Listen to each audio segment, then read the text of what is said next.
só corpo, e os gentios também são o quê?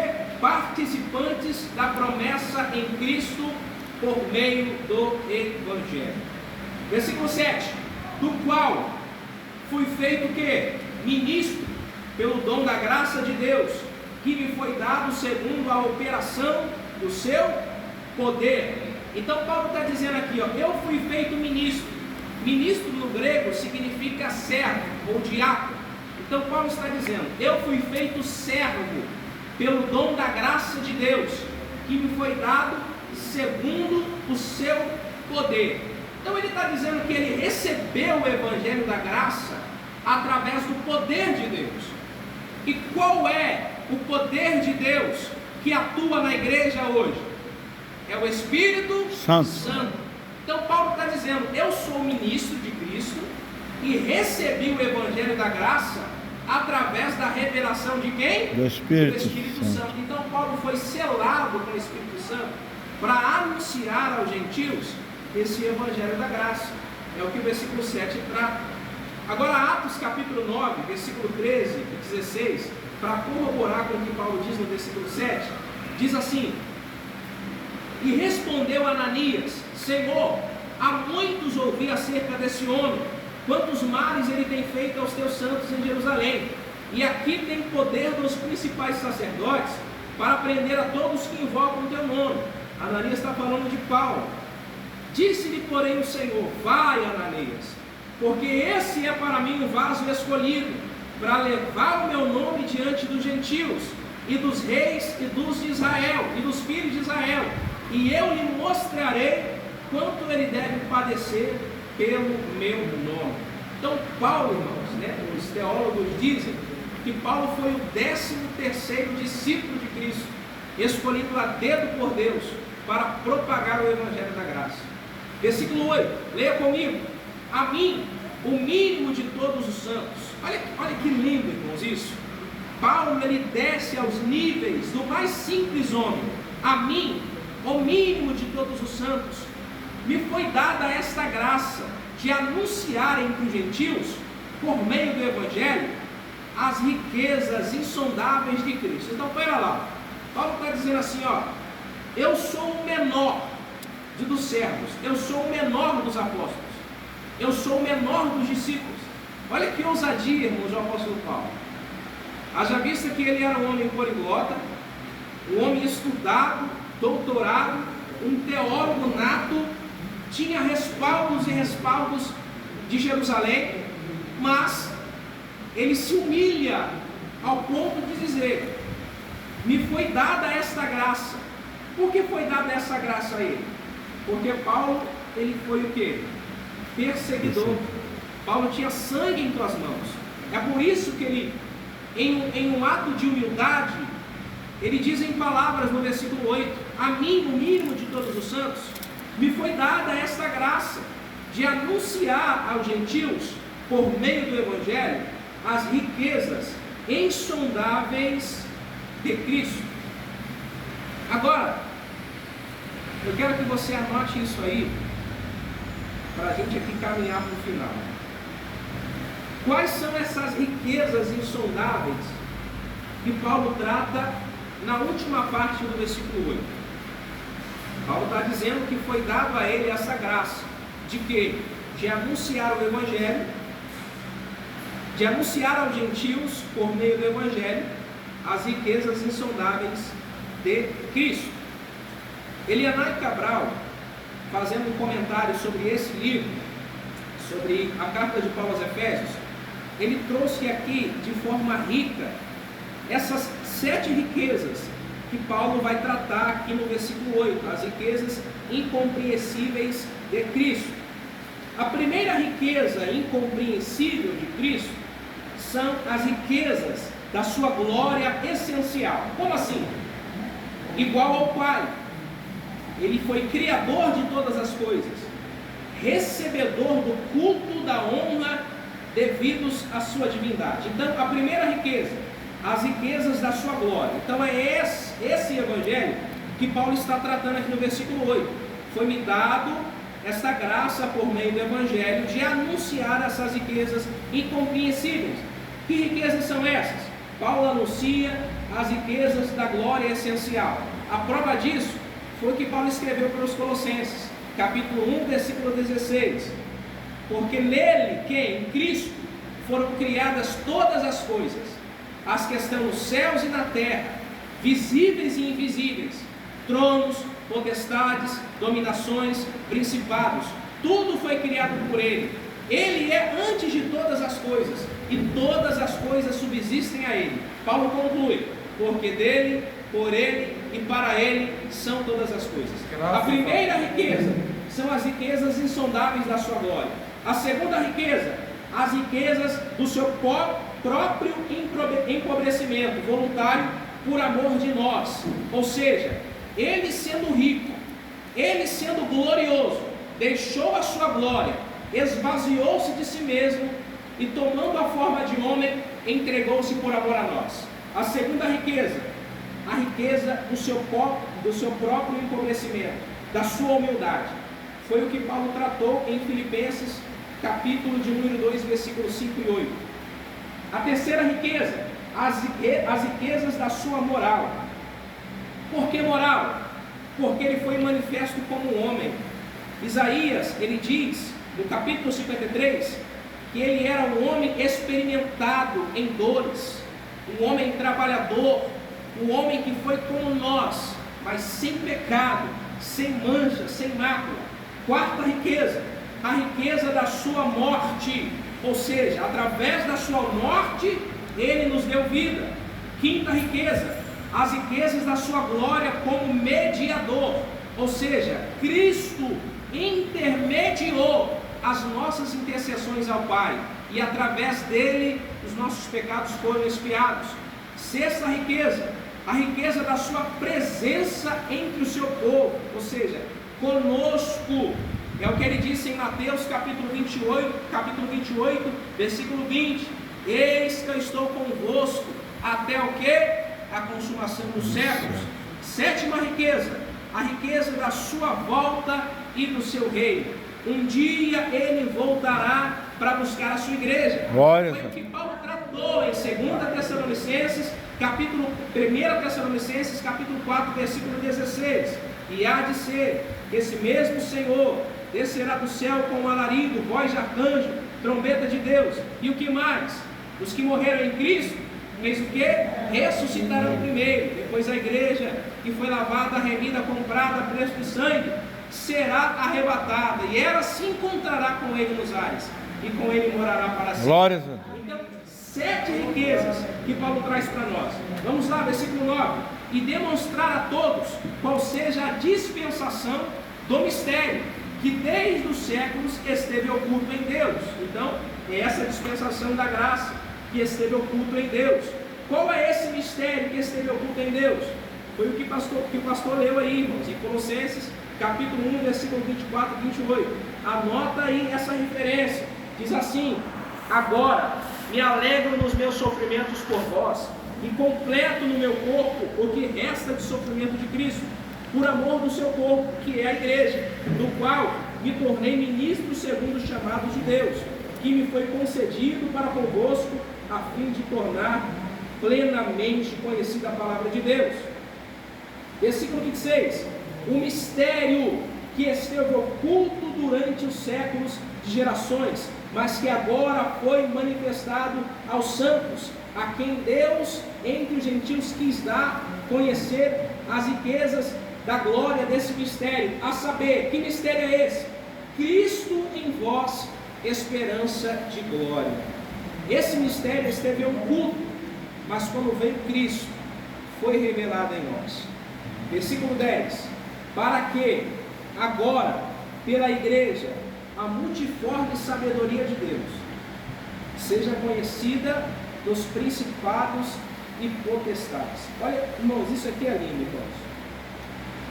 Olha o que Paulo está tratando. Leia comigo de novo. Versículo 9, ele está dizendo que esse mistério que esteve oculto em Deus foi Cristo. E o evangelho que Paulo pregava foi a dispensação da graça que veio por intermédio de Cristo. Aí no versículo 10, Paulo traz essa revelação bombástica: para que agora pela igreja, a multiforme sabedoria de Deus seja conhecida dos principados e potestades. Sabe o que Paulo está dizendo? Paulo está dizendo assim, ó, através da igreja, os anjos, olha para mim, os principados, as potestades, os anjos demoníacos, os adeptos de Satanás, vão reconhecer através da igreja a misericórdia, o amor, a graça e o poder e a soberania de Deus. Glória a Deus. Os anjos conhecem Deus através do seu poderio, mas não conhecem o amor de Deus. E a igreja divulga esse amor através do Evangelho. João 3,16, porque Deus amou o mundo de tal maneira e entregou o seu Filho unigênito para que todo aquele que nele crê não pereça, mas tenha vida eterna. E ele continua aí no versículo 11 dizendo, segundo o eterno propósito que fez em Cristo Jesus. Que propósito é esse que Paulo diz no versículo 11? Que propósito é esse? É o que João vai escrever em João 1, versículo 14. Anota aí também essa referência. E o Verbo se fez carne, habitou entre nós, cheio de graça e de verdade, e vimos a sua glória, a glória como do unigênito do Pai. Então, o propósito que foi manifestado em Cristo Jesus foi o Verbo se fazendo carne, habitando entre nós, e todos viram a sua glória. Glória a Deus. Versículo 12 e 13 para a gente concluir. Diz assim, no qual temos o que? Ousadia. Quem está comigo aí, irmãos? Amém. Glória a Deus. Irmãos, lê comigo em nome de Jesus. No qual temos o que? Ousadia. E acesso com confiança pela nossa fé. Espera aí, irmãos, lê de novo, para você não perder. No qual temos ousadia e acesso com confiança pela liberdade, pela nossa fé nele. Então, Paulo está dizendo aqui que esse acesso foi liberado pela nossa fé nele. Mas quem constituiu esse acesso? Cristo. E quando Paulo trata desse assunto aqui no versículo 12, esse acesso, Paulo está dizendo, irmãos, do sacrifício de Cristo. O que aconteceu na cruz? A Bíblia diz, em Lucas capítulo 23, que houve trevas. Ao meio-dia houve trevas. A flagelação de Cristo, irmãos, olhem para cá. A flagelação de Cristo começou às 9 horas da manhã. Das 9 horas até o meio-dia ele sofreu, ele foi escarnecido. Quando deu meio-dia ele foi pregado no madeiro. De meio-dia até as 3 horas da tarde houve trevas. O sol escureceu de uma forma terrível. E eu lembro que eu preguei uma mensagem sobre isso, pastor Sérgio. E o Senhor me deu a seguinte revelação.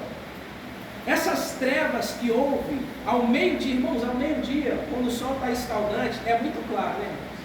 A que horas que aquela mulher foi buscar água no poço de Jacó? Meio-dia. O sol estava escaldante, irmãos, porque nesse horário ninguém ia. Agora, do nada, o sol escurece. O Senhor me deu uma revelação sobre a crucificação de Cristo. Essas trevas que houve no Calvário, irmãos, é semelhante às trevas que haverá quando Cristo arrebatar a sua igreja. Ou seja, a ira de Deus foi derramada naquele lugar, porque Deus estava vendo o seu filho ser desfigurado, flagelado, humilhado, oprimido. Houve trevas, ouviu trovões e relâmpagos como nunca houve antes. E às 3 horas da tarde, a Bíblia diz que Cristo deu o último brado, entregou o seu espírito ao Pai.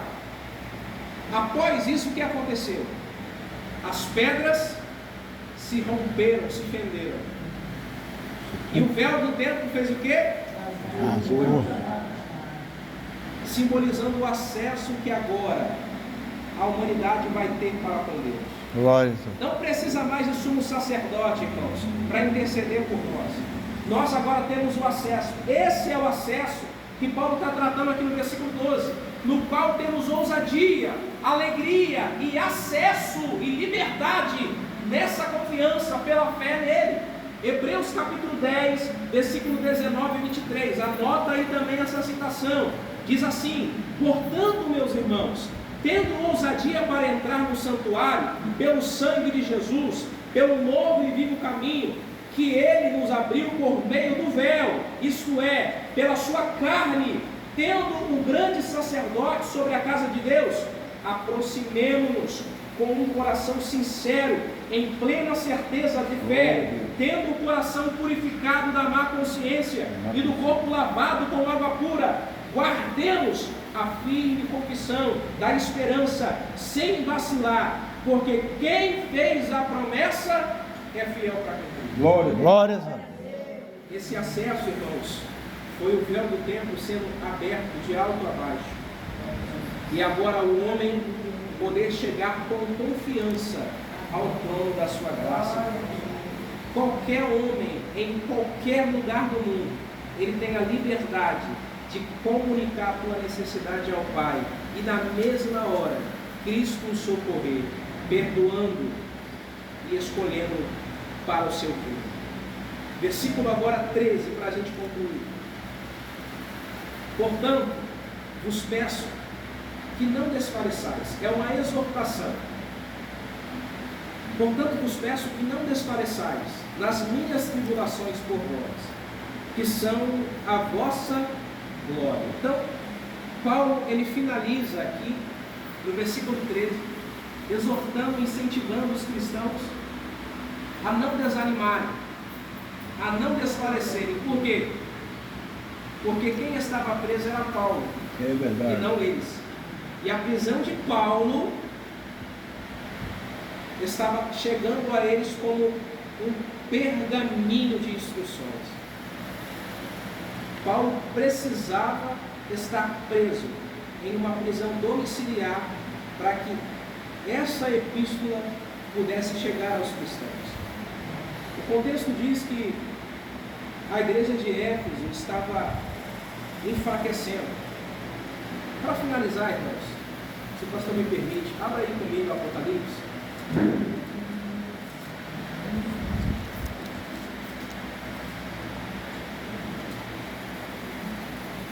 O livro de Apocalipse, irmãos, ele não é cronológico, viu, irmãos?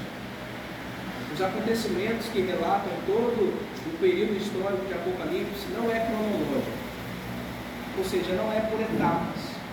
Tem acontecimentos que acontecem no final do capítulo do livro de Apocalipse, que acontecerão primeiro, e acontecimentos que estão nos primeiros capítulos de Apocalipse, que acontecerão no final. Mas o motivo pelo qual Paulo escreve essa carta é porque a igreja de Éfeso estava desfalecendo pela prisão que Paulo estava sofrendo, pelo sofrimento que Paulo estava sofrendo. Eles estavam desesperançosos, porque o fundador, o pastor, o bispo daquela igreja, havia sido pego e preso. Eles temeram pela vida do apóstolo Paulo. Mas então o apóstolo Paulo está dizendo: não desfaleçais, porque quem está preso sou eu e não vocês, e a minha prisão está indo até vocês como glória. Agora, capítulo 2 de Apocalipse, versículo 1, sobre a igreja de Éfeso, diz assim: escreve ao anjo da igreja que está em Éfeso, isto diz: aquele que tem na sua destra as 7 estrelas, que anda no meio dos 7 castiçais de ouro, eu sei as tuas obras, do teu trabalho, da tua paciência, que não pode sofrer os maus, e pusestes à prova os que dizem ser apóstolos, e não são, e tu os achastes mentirosos, e sofrestes, e tem paciência, e trabalhastes pelo meu nome, e não cansastes. Então, olha aí, irmãos, a variedade de adjetivos, a variedade de bem-aventuranças que essa igreja tem, de características que essa igreja tem. Mas no versículo 4, Cristo diz: tenho porém contra ti que deixaste o teu primeiro amor. Lembra-te, pois, de onde caíste, arrepende-te e pratica as primeiras obras, quando não, brevemente a ti virei, e atirarei o seu lugar, o teu castiçal, se não te arrepender. Então, irmãos, a igreja de Éfeso estava esfriando na fé, por consequência da prisão de Paulo. Então, o Senhor está dizendo: não desfaleça, Éfeso. Glória a Deus. Não perca a esperança, Éfeso, porque a minha prisão está chegando até vocês como glória, como esperança. É como se Paulo estivesse dizendo: sem essas diretrizes, sem esse caminho que eu vou entregar a vocês por intermédio dessa epístola, vocês estariam sem rumo. E Paulo finaliza dizendo: portanto vos peço que não desfaleçais nas minhas tribulações por vós, que são a vossa glória. Eu finalizo aqui, irmãos, para corroborar nossa fé e nos fortalecer em Cristo. Graças a Deus. 1 Pedro, capítulo 2, versículo 19 e 25. Depois você anota também essa citação para você ler em casa. Diz assim: 1 Pedro, capítulo 2, versículo 19 e 25. Pois digno de louvor é o fato de alguém suportar tristezas, sofrendo injustamente por causa da consciência para com Deus. Pois que mérito há em ter de suportar o sofrimento, se cometeis pecados e sois esbofeteados por isso? Mas, se suportais sofrimento quando fazeis o bem, isso é digno de louvor diante de Deus. Para isso fostes chamados, pois Cristo também sofreu por vós, deixando-vos o exemplo, para que sigais os seus passos. Ele não cometeu pecado, nem engano algum foi achado na sua boca. Ao ser insultado, não retribuía o insulto. Quando sofria, não ameaçava, mas entregava-se àqueles que julgam com justiça. Ele mesmo levou nossos pecados em seu corpo, sobre madeira, para que, mortos para os pecados, pudéssemos viver para a justiça. Pelas suas feridas fostes sarados, porque vivíeis como ovelhas desgarradas, mas agora retornastes ao pastor e bispo da vossa alma. Glória a Deus. Então, irmãos, Paulo trata do seguinte assunto: esse evangelho da graça, o mistério que esteve oculto, é Cristo em nós, e através disso nós fomos acolhidos ao seu aprisco, e hoje nós somos participantes de um só corpo, de um só Espírito. Somos igreja de Cristo. Que você seja abençoado por esta palavra. Estude ela em casa, os versículos que eu citei aqui, e eu quero deixar uma reflexão para você, para eu já entregar a parte para o pastor. Diz assim, John Charles Hull diz: separe uma parte de cada dia para ler e meditar alguma porção da palavra de Deus, porque o pão de ontem não alimentará o trabalhador de hoje, e nem tampouco o pão de hoje nutrirá o trabalhador de amanhã. Recolha o seu maná a cada manhã. A ordem de Deus para Israel foi o quê? Não guarde o maná, porque eu vou prover a cada manhã, a cada final de tarde o alimento. E o que Israel fez? Guardou o maná. No outro dia o maná estava podre, porque a ordem de Deus foi a seguinte: guardem o pão, guardem o maná, porque todos os dias eu vou recolher.